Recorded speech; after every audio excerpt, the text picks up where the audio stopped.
আমরা কামরাঙ্গা জলপই সেই মজাদার খাবার।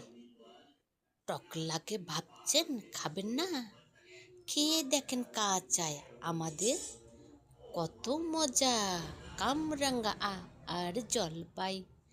আপনারা কি জানেন কামরাঙ্গা দিয়ে চটচটি ভাজি এবং ঝোল তরকারি রান্না করা যায়?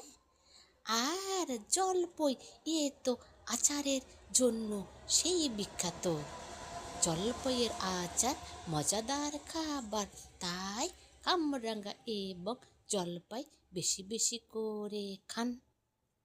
শরীর থাকবে সুস্থ সবল এবং মজাদার।